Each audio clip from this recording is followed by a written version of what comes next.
All right, guys, it's Sunday night, and that means it is Sunday night service. And tonight, Dr. Motley's not here, but I am here with a friend of mine, Miss Holly.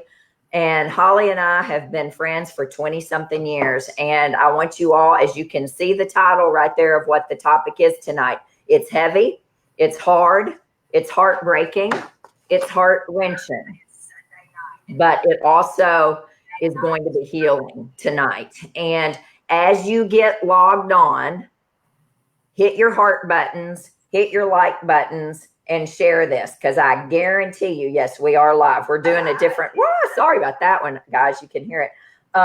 As you get on, Holly's on, hit your heart button, hit your like buttons. I want you to show Holly some love tonight, and you can share this. Click start a watch party. You can share it with your friends, because I'm going to tell you right now, tonight, you're going to want to hear this, and you're going to want to share it, because if there's anybody out there who is struggling with drug addiction, even alcoholism, or if you have a friend, if you have a child, if you have a husband, if you yourself are struggling, if you have a family member, you're going to want to listen to this tonight, because what happened to my friend Holly, hello, Holly. Hello. On March 17th of 2017, March 14th, I'm sorry, of 2017 is a parent's worst nightmare.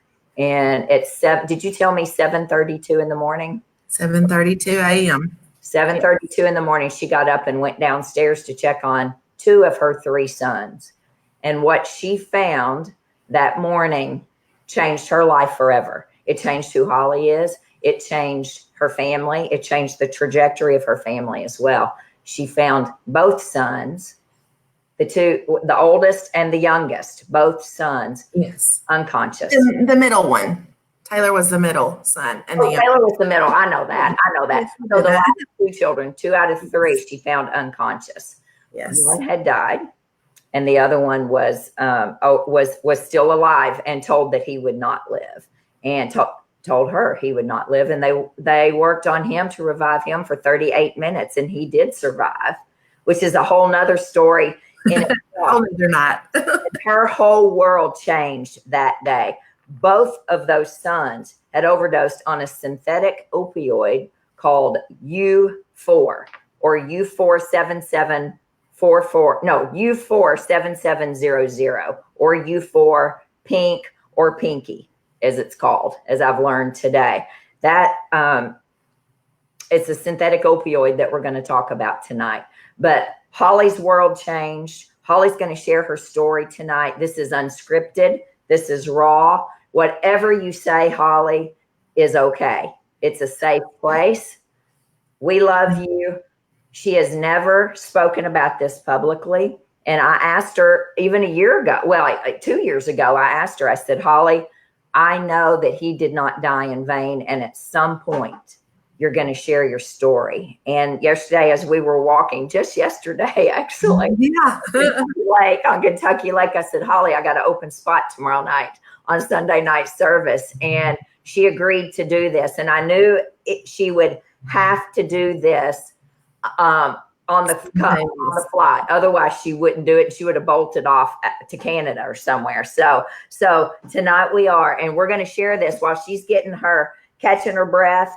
Mm-hmm. I'm going to share some statistics and shed some light on this. Guys, as you get on here, show her some love, write her some comments, share this, and let her know that she's safe here. But I'm going to tell you a few statistics about this epidemic that we're facing in the United States for sure.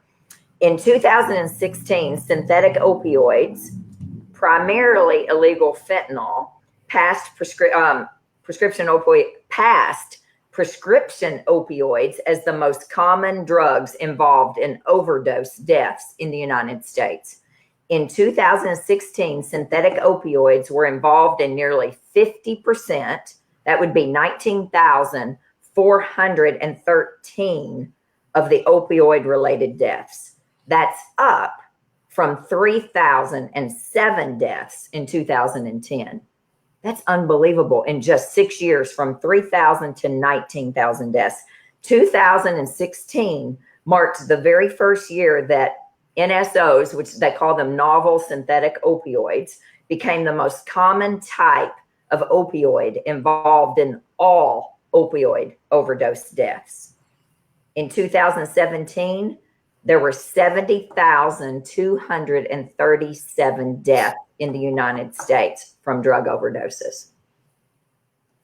The number of deaths associated with opioid overdose has increased markedly. I mean, just tremendously, from 28,647 in 2014 to 42,249 in 2016.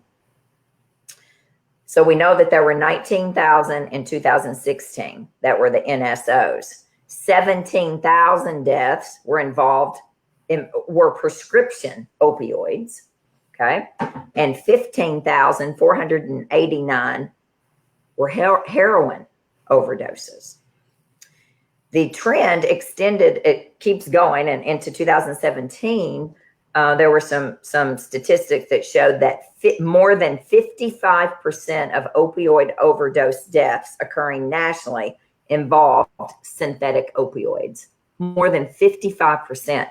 And the numbers are skewed because, again, we don't really know for sure. But as we'll talk about later, several of these drugs can't be found on a tox screen. So we don't really know what they're overdosing from. There were 55% of overdose deaths occurred nationally involved synthetic opioids. In 2017, there were 27,000 synthetic opioid deaths. That's up from 2016. That 12-month sum from 2016 to 2017, that sum exceeds the total number of all opioid overdose deaths in 2013, when we first started keeping track and when synthetic opioids began to climb. From 2017 to 2013 to 2017 is where we have statistics. We don't have the 2018 or 19 statistics, of course. Also, 15 to 25% of death certificates analyzed did not indicate the type of drug that was involved in the overdose, which is where we get into the rub of truly knowing the true statistics.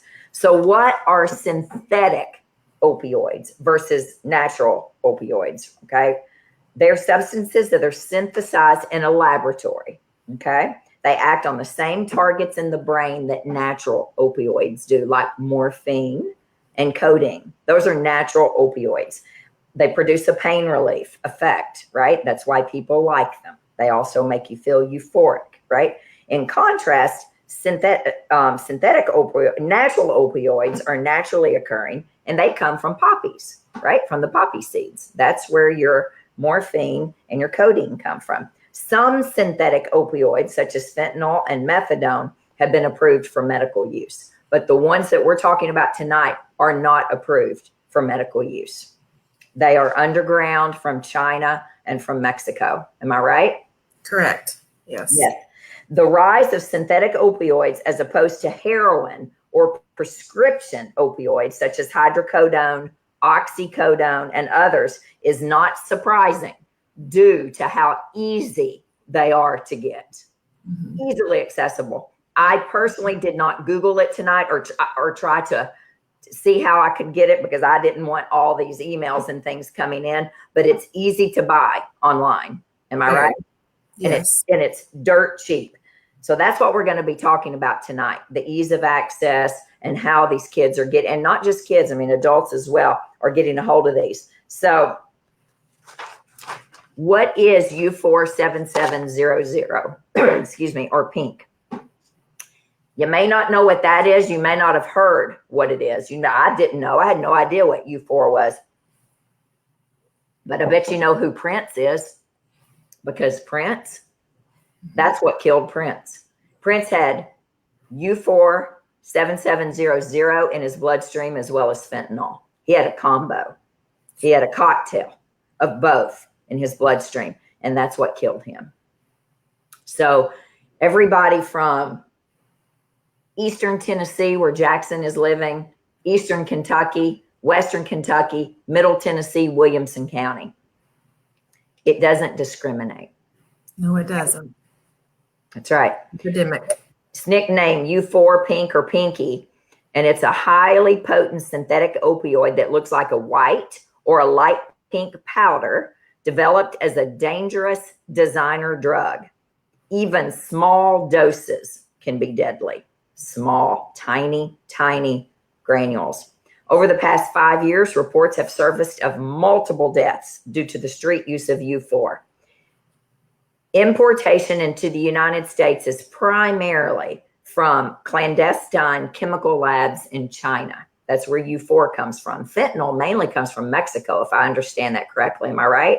Yes. I think so. Yeah. A lot of times it's sold in baggies or it's pressed into pills to look like legal painkillers. So it's actually being laced into some other painkillers to make it look like regular painkillers. And then it's lethal. It's lethal.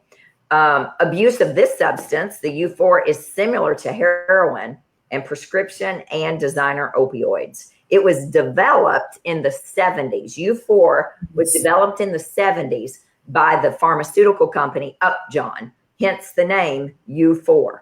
Okay, Upjohn. Okay, the drug was originally intended to treat severe pain associated with cancer, surgery, or injury, but it was never tested on humans, never. And it ended up being pushed aside as only a research drug. But what happened when this scientist, and I can't pronounce his name, is Samukovics, when his patent though, even though it was pushed aside as a research drug, his patent remained publicly available with detailed instructions on how to recreate U4 on the internet. Unbelievable. And it's not just U4. There are other things out there with patents like that are available on the internet. This led drug labs in China and all over the world, but mainly China, to whip up and sell batches of the sought after opioid on the internet for them to be able to produce it. U4 is about 1/10 as potent as fentanyl, but it is 7.5 times more potent than morphine. Now, it can also be more potent than 7.5 times because the illegal labs from China that make the inexpensive drug do not test it. Right. So it could be 100 times more potent than morphine. We don't know.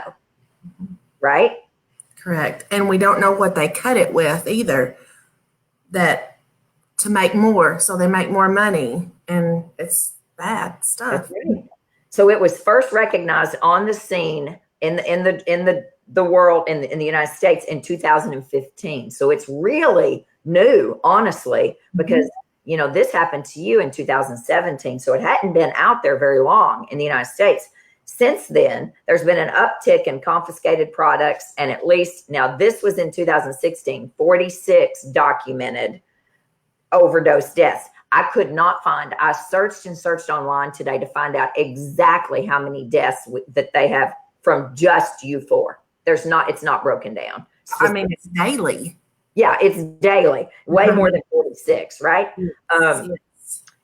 Reports from users who use U4, they report that they have a significant euphoria, like a painkiller would give you, right? It's short-lived, and it causes an urge to keep redosing. And there's where the rub is. Now, you can do it one time and die. Absolutely. Yes, you can. But in a very little amount. That's exactly right.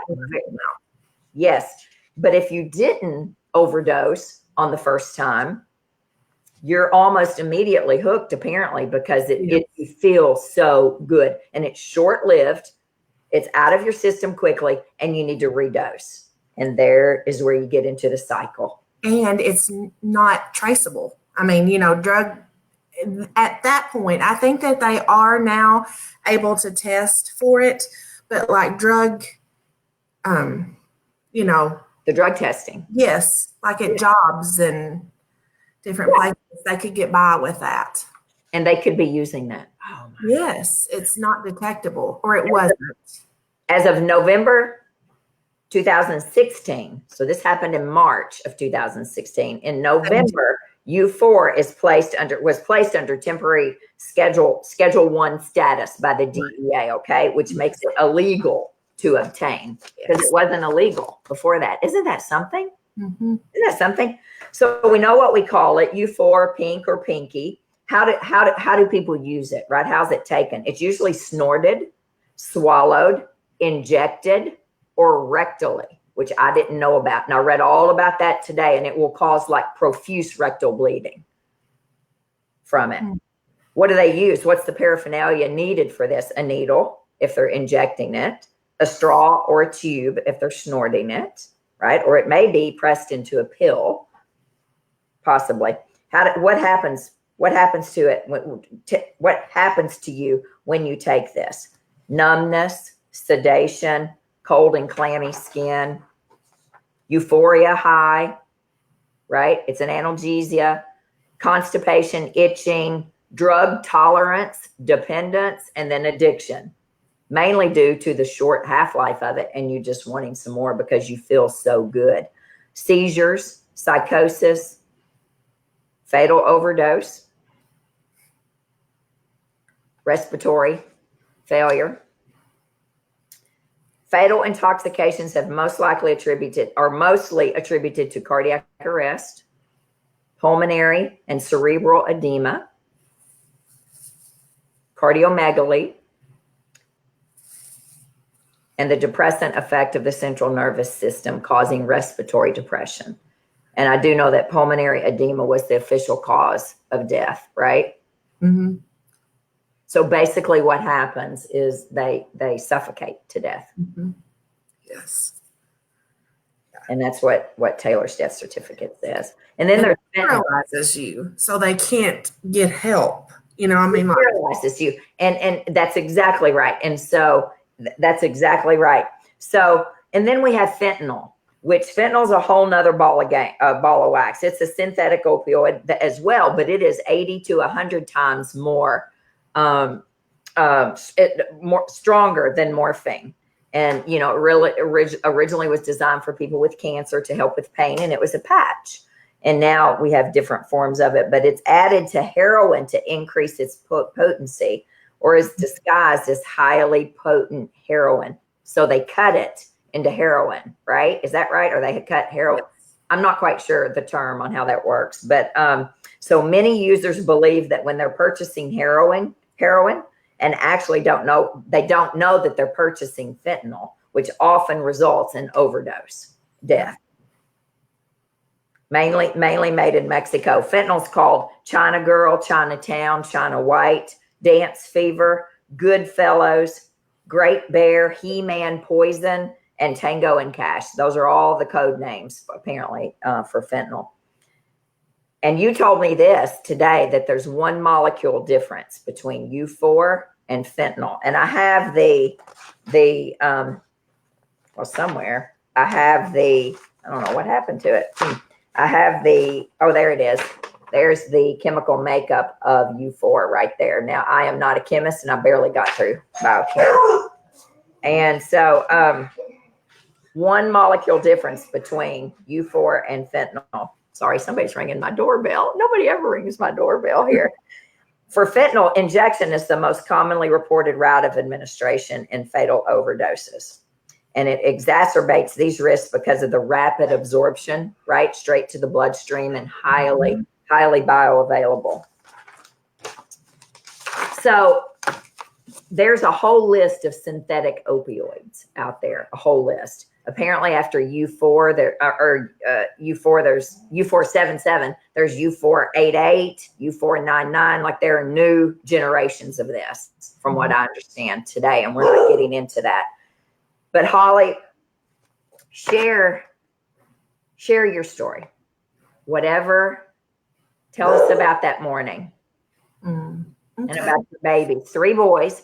Holly has 3 boys. I do, yes. And I really I have 3 boys, and my middle son is Taylor, who passed on Tuesday morning, 7:32, March 14th, 2017. I found him lifeless in his room, and his brother was unconscious. He was making noise, so I knew that I was in denial, not wanting to believe. Oh, I don't know about this, but I told at Taylor's funeral that I was not going to let him die in vain. This is a huge epidemic, and we have got to stop it. I mean, because my kids and me are very close. Taylor and I were very, very, I mean, we were just two peas in a pod. So I think about it and think, oh, that would never happen to me. And I'm not even one of these mothers that think, oh, my kid didn't do that. I'm not one of those, but I just thought, I'm on top of this. I'm on top of them. I know what's going on. This is not going to happen. Taylor had gotten into trouble and kind of strayed a little bit. He didn't know if he wanted to go to school, if he wanted to do a trade. He didn't have a plan. I'm always one of these, if you've got a plan, then you've got some leadway, That's right. And he didn't. And so I knew we were struggling, but he had gotten in trouble with the law a couple of times. Okay, this happened within 6 months. Taylor was dead. I mean, that's from 6 months of you knowing that he was starting to get into trouble. So he was 23 years old when he turned 23 February the 17th, 2017. Just barely 23. So he was 22 when you first noticed. Mm-hmm. And you told me this afternoon that there were about 6 months. Yes. I'm kind of spiral. Yes. And I was like, oh my gosh. And then we were starting to go into the holidays, and I was just like, listen, one more thing, mister, and I'm taking you. Mom, I'm fine. I love you. I would never, do this. I'm just smoking a little weed, which that usually turns into something else. But I was trying to be like, okay. Well, weed, I don't know. But anyway, I just wish I would. I mean, we could have, should have, would have. I don't like to say that. I know. Do not say that. But I think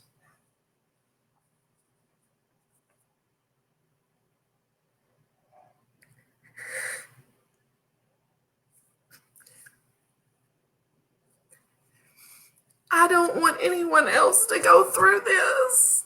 It is a hurt that you live with every second of every day. I mean, it's just the truth. And, just don't ignore your intuition. Don't think, okay, we're going to do this, we're going to do that. I realize that they have to want to help themselves, but I truly believe that Taylor, he didn't know he had a problem. Well, he didn't. It wasn't like he had a history of, he was 22 already and then 23. Right. He didn't start at 13 or 14. Right. Did he? With I mean, he wasn't in trouble with the law, was he? I mean, I don't know. But so this was fairly fast. Yes. Fairly fast. Yes. Started smoking some weed, and I mean, so many people do, Holly. I know that. And we could argue, is it a gateway drug for days? Is it a gateway drug? There are some people who just smoke pot and that's all they ever do. They never get into anything else. And there are others who start with that and then they progress on. I have a friend whose son did this, and another friend whose son started with that and then progressed on into cocaine. And that was what they were. And so, it wasn't like he had a long history, Holly. I mean, you weren't in court with him all the time. No. That's what I say. I want to tell my story and share my experience, because if it helps one person, one person, if it, then it's worth it. as hard as this is for me to sit here, because I don't like to show my emotion as much as I do, especially in front of everybody, but it's just raw, and it hurts, and it's scary, and I just want to help anyone that wants to listen. But that morning, oh, well, let me just go back to the night before. The night before, he walked in, came in from with his girlfriend, lay down on the couch and said, "Mom, rub my back." And I was watching a TV show, and so I was rubbing his back, and we were talking. And that night, he told me, he said, he would do this every once in a while. Like, he was just the sweetest person in the world. He really was. But like, if I'd get mad at him or something, he'd do little jokes and be like, "Please don't be mad at me." And just silly, always making me laugh. But anyway, that night he said, "Mom, you are the best mom in the world. I love you so much." And I said, "Well, I love you too." And I was rubbing his back, and he jumped up and he said, "I'll see you in the morning." Gave me a kiss and a hug. Said good night. So the next morning, I jumped up because it was time to get up, and I thought, oh my gosh, it was later than normal, 7:32, and I jumped up, ran in there, and I was like, what in the world's going on? What's going on? And that's when I found him lifeless in this chair. And Carson was my youngest son. I didn't mean to say his name. He suffers from survival guilt, and they were best friends. I mean, it just goes on and on. But he was making noise, so that's how I got a hold of myself and thought, okay, maybe there's hope for Taylor, But there wasn't. So, do you want me to go into the hospital? I mean, how? So the ambulance came. My family was right there immediately, and so I got to the hospital, and the doctor came out and just said, that he's probably not going to make it. And I thought, about your other son. We're talking about the baby. Yeah. Yes. Yeah, we're talking about the baby. No, we already know. Yes. Yes. Yeah. So we got there, and the doctor said, well, he's most likely not going to make it. And I just remember I hit my knees, and I just prayed to God, and I said, I know he's going to be okay. And if he's not, just take him, I mean, this can't be happening.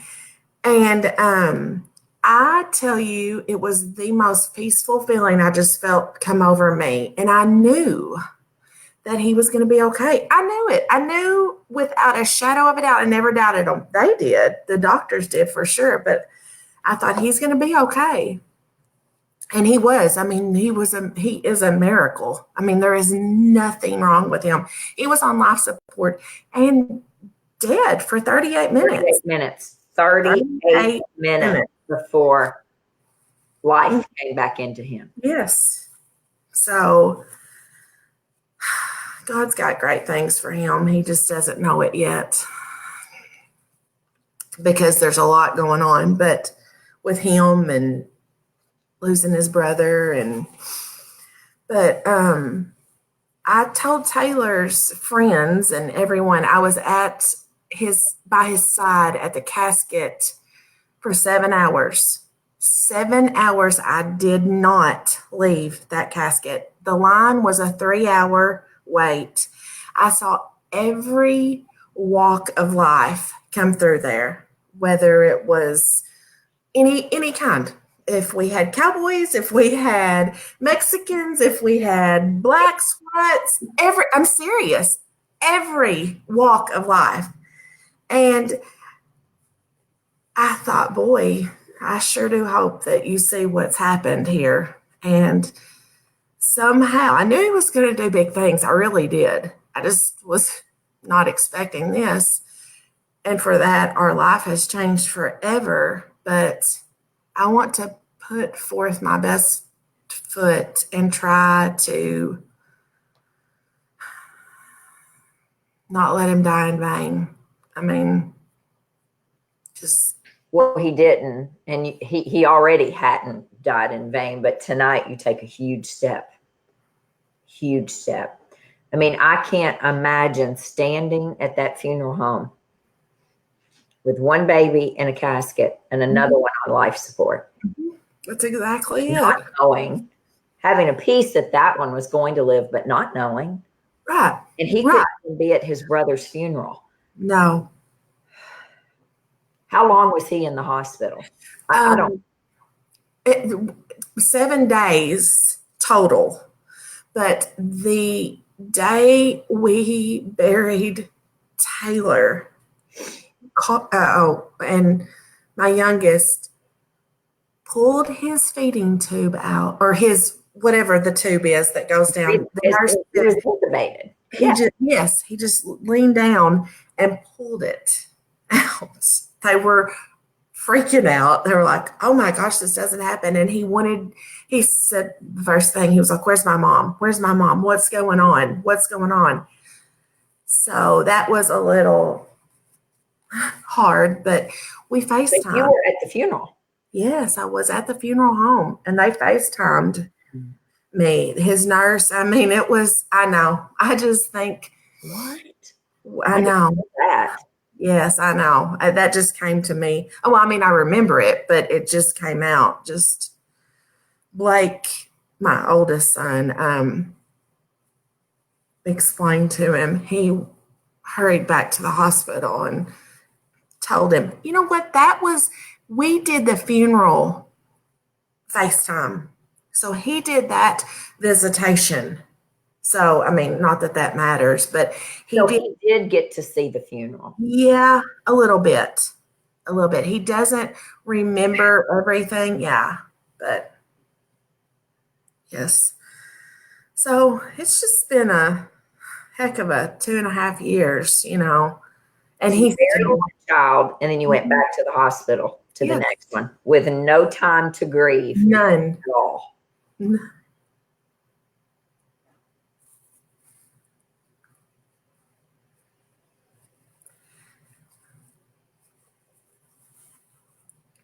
And then to be strong, I mean, I felt like I had to be strong. Well, no, I was. I didn't feel like I was strong for Carson. And he was upset. I mean, it was just a lot. But we'll make it. We'll make it through. Make it. You are. So you told me, Taylor knew that something was wrong. Mm-hmm. Something was wrong. I saw that on his Apple Watch. Now, nobody knew that I knew that, but I got his Apple Watch and was reading the messages, and he knew that he had gotten a bad batch. And Carson said that he didn't, my youngest said he didn't do as much as his brother. And he felt like he had done too much. And so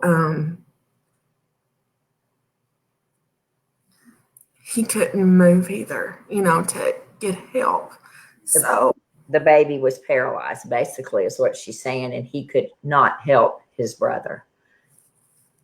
So I can't imagine what he's going through, knowing that he couldn't, knowing that he was trying to keep his brother awake, because I know that. He was trying to keep his brother awake, and he knew he was trying to help him before it got too far in for him, and he too was paralyzed and couldn't, and there was nothing they could do. But the guys who sold it to him knew. You're exactly right. Yes. They knew. And you told me this 1.5 years ago. We hadn't even talked about this now, but he said, this is bad. Something's bad. I'm effed up. I can't Mhm. remember exactly the words, but the guy replied back something similar to, yeah, right. It's a bad batch, or I can't remember Yes. what he said. He said it was a bad batch, and they think that it killed someone else. That's what was on there. That's what was on his Apple Watch. Yes. So where are the guys that sold this to your kids? The Taylor's dealer is fixing to be sentenced. And then I guess the main guy, he's still just stalling time. But I mean, he will get it. The DEA has just been phenomenal. And I mean, we have so many drugs in this country anyway without bringing crap in from China that you don't even know what it is, people. I mean, I'm just like, why on earth? So that was federal because it was through the mail. Oh, okay. Okay. And so, I mean, he'll go to prison. Well, I read it online today because I found it. I had never looked for it before, but I mean, it could be anywhere from 20 years to life. Yes. Is what it says on there, because it was talking specifically about this case. Oh, really? Oh, It's on there. I okay. can send it to you. It's the whole thing from the attorney, from the, I mean, yes, everything. So, and I hope he gets life. Mm-hmm. Yes. I don't know. Good. I don't, yeah, I hope so. And so, wow. So I can't imagine. And then you found his watch, and then you read this, and then you've got all of this going on, Holly, and you're planning a funeral, trying to save another child in the hospital. And I cannot even fathom, and very few people, but there are some people on here tonight who've also lost their children. And you will be able to read this also tonight or later, because Debbie says, my daughter laid in a coma for 2 days without me by her side from drugs. Till we were told she was in a hospital. They were wanting to take her off life support, and we said no. And thank God I do have her today, but a different person for the rest of her life, fully dependent on me to take care of her. She was 23. My daughter hid it from me very well. I had no clue. I didn't either. And I mean, when I say this, I talk to him every single day. I cook supper. I mean, we have supper together. I mean, I just think sometimes, how did this happen? How did I let this happen? You know? You didn't let anything happen. I didn't. I mean, and I can tell myself that, but just don't ignore your intuition. A mother's instinct, oh my gosh, I think it's stronger than just about anything. I really do. If you think something's going on, then by golly, don't wait. You know, I mean, the thought of, I cannot explain what I would do to see him again, to touch him again, to hear his voice, to hear his laugh, to smell him, to hug him. I mean, those things, it's just horrible.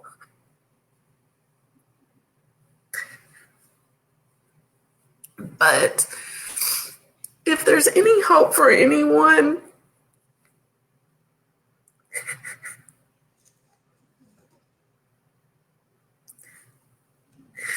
I want to be that light. I want to help whoever. I want to do something that will help us, that will help this country, that will help these kids. And stop. Don't turn your back. Don't stick your head in the sand. You know, just, I don't know. And you told me that Narcan didn't even, which naloxone is what we use to reverse, right? Opioid overdose, heroin overdose. It didn't work at all for Kay. No, right. No. Did not work. It came out.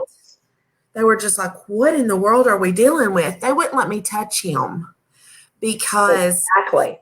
I just read about that today as well, that the drug sniffing dogs are being affected, and the nurses in the ER as well, because they don't know these drugs are so powerful that if you even touch the patient.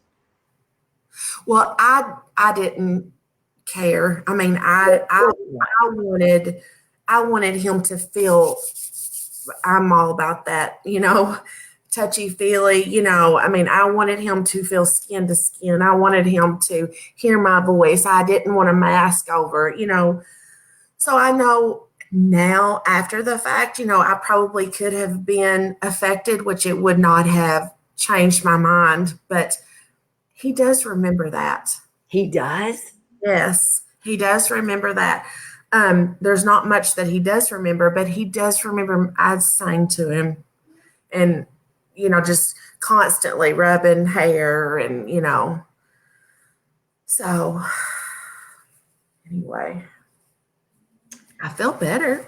Holly, I knew you would. And so here's the thing. And I asked you yesterday, I said, Holly, are you in therapy? You've got to be in treatment, right? You have to be. Everybody knows I'm a huge fan of therapy, and my therapist, is she earns her money. And and you said yes, you have a great therapist, but you don't have a support group there. And I don't know if there is a support group in Western Kentucky. Do you know? Is there? I'm sure there's is there a support group for opioid or synthetic opioid? Because the bottom line is it's all the same if they died, right? I mean, you need whether there's no mother run group or family run group that you know of. You could start one. You do know that, right? Yeah, I mean, yes. I would be willing to check into that. Yeah. Because I think we need it. You're sharing your story, and when you're giving back, not only is it healing to someone else, it's healing to you as well. It's when you share. It is just, just talking about it and hoping it'll help someone, just one person. It already is. You have so many people on here, Holly, saying what an amazing woman you are. I'm sitting here looking at all of this, and what amazing mom you are. And just think about that last night that you had. And I know you think about it all the time, but you know what? Do you know how many times in my house when my kids were younger and all, and we went to bed mad, or I yelled and said something and slammed the door and went in, you had the best night ever. You were told you're the best mom ever. He knew that. And you know that. And he's watching this right now. Isn't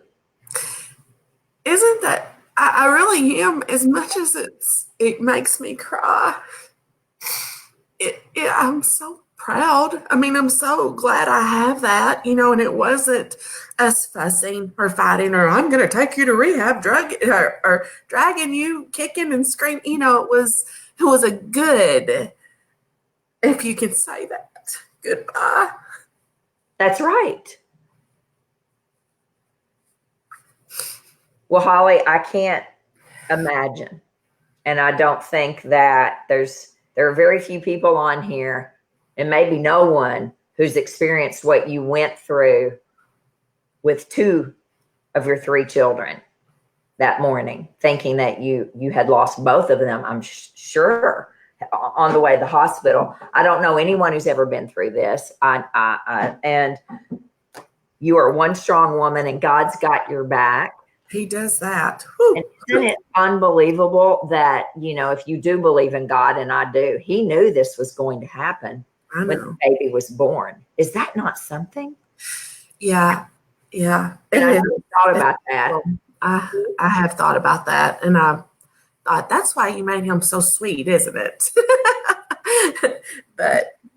And everybody loved him.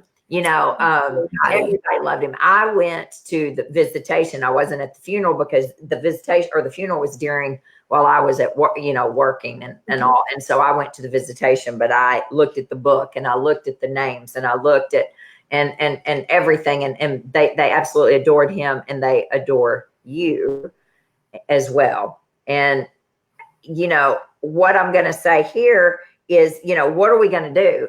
What are we going to do? Are there places to go? Yeah. On site, where I went in November, which you did not know this. No. I didn't go for drug addiction, but I went to deal with family drama, drama too, but family trauma in my life. And so I went to On-Site. On-Site has a addiction arm of it called Milestones. And Milestones is world renowned, just like On-Site is. Now, it's not cheap.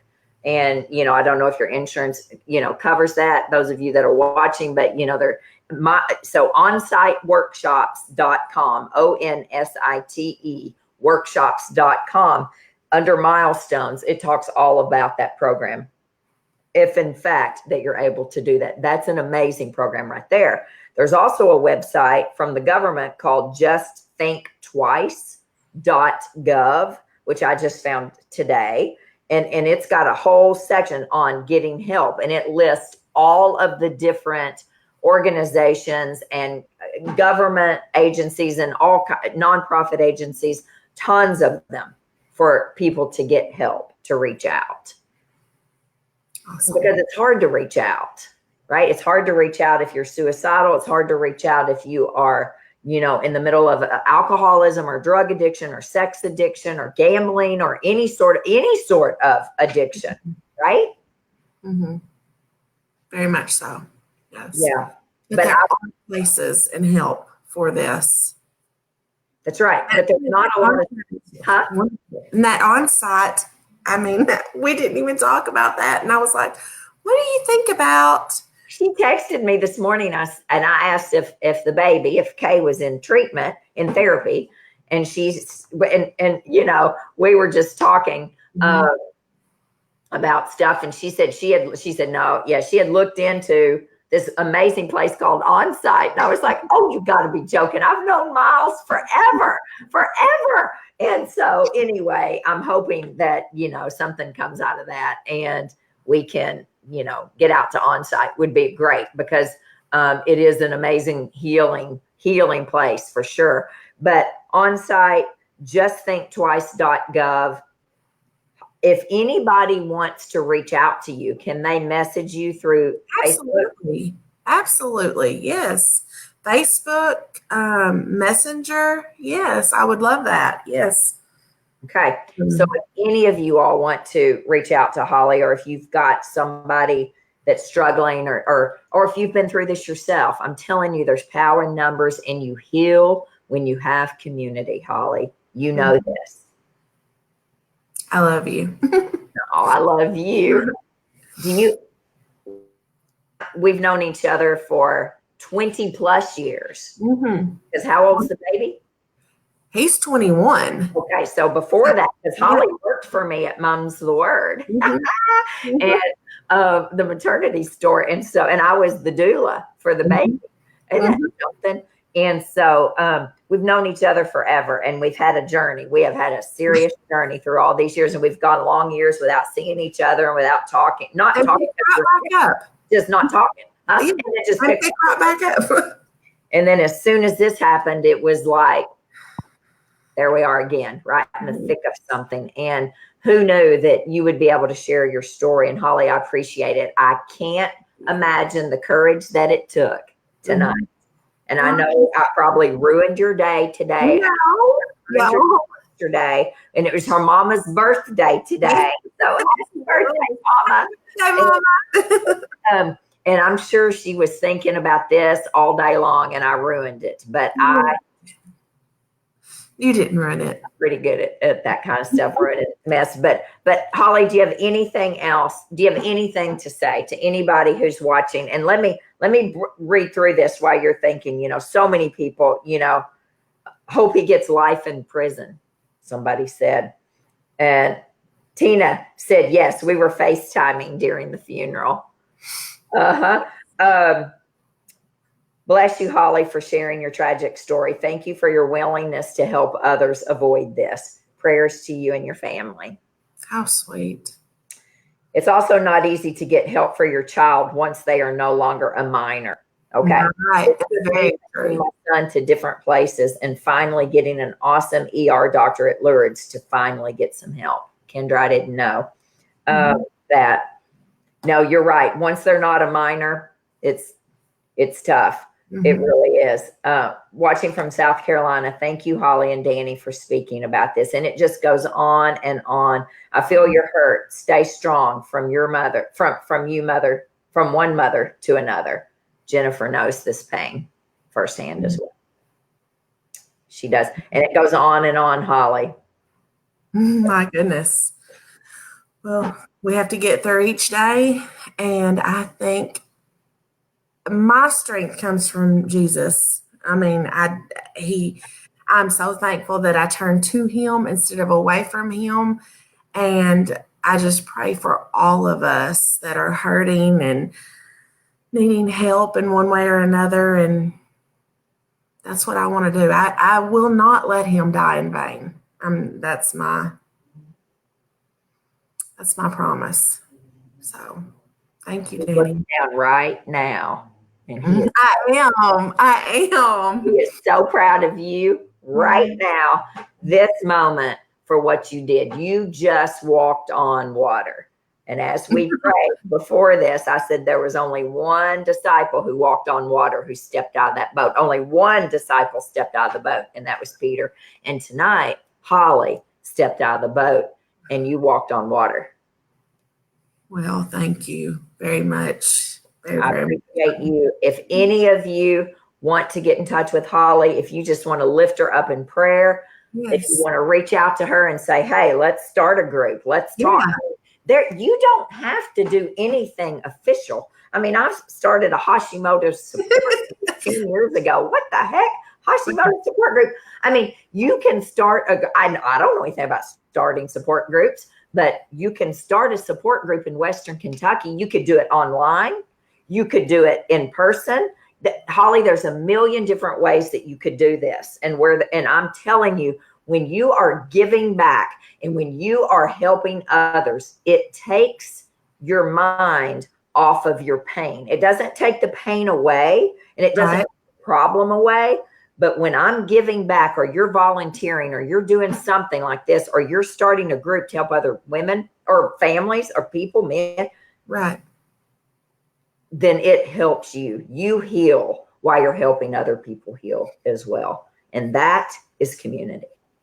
Well, thank you for loving me and helping me. Good Lord, that's easy. I'm happy to love you, for crying out loud. I'm the hard one to love, but guys, we appreciate you.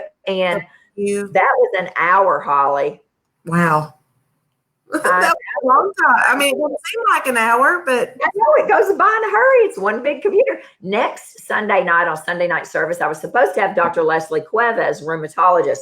She just texted me right before this and said she cannot do it tomorrow night or next Sunday night. So I don't know what we're doing next Sunday night. But anyway, we'll figure that one out. This coming up Saturday, the supplement store at the office at Integrated Family Medicine is open. So we're going to be there from 10 to 1. I think I'm going to be there. I'm going to go home Friday and probably come back Friday. So, make it a quick trip. But anyway, guys, Holly, I love you. Do you have anything else to say at the very end here? You've got a whole group, a tribe watching you. Oh my goodness. Well, I love you. Well, we love you. So proud of you, Holly. Support groups are so awesome. Jenny Fuller says that. Okay. Good job, Holly. Becky Littleton. Elise says, thank you, Holly, for sharing your story. You're an amazing woman and a mother. Aw. Deb Grant says, what an awesome person you are, Holly. Stay strong and praying God continues to strengthen you and guide you to help others struggling with similar stories. Louise Davis says, you're a wonderful mom. God loves you so very much. Thank you all very much. John Hurst says, I love you, Holly. I'm praying for you. Thank you for sharing your story. How So nice. that was a very intense Sunday night service. Yeah, And I well, appreciate you. thank All right, girl. I love you. Don't go anywhere. I'm going to end this. All right. All right, guys. Listen, every one of you.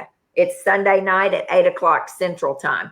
Tomorrow morning's Monday. I hope that you meal prepped this weekend. If you didn't, then get in there and meal prep something because you cheat. Woo! There goes Holly. Where'd you go? Well, you cheat when you're not prepared. And you don't cheat with salmon and broccoli is what JJ Virgin says. So guys, get out there, have a great week, eat well, sleep well, move well, poop well, decrease stress, and cultivate community. Reach out to my friend Holly. Flood her inbox with messages telling her how much she's loved and how appreciated she is. Have a great night, guys. Love you.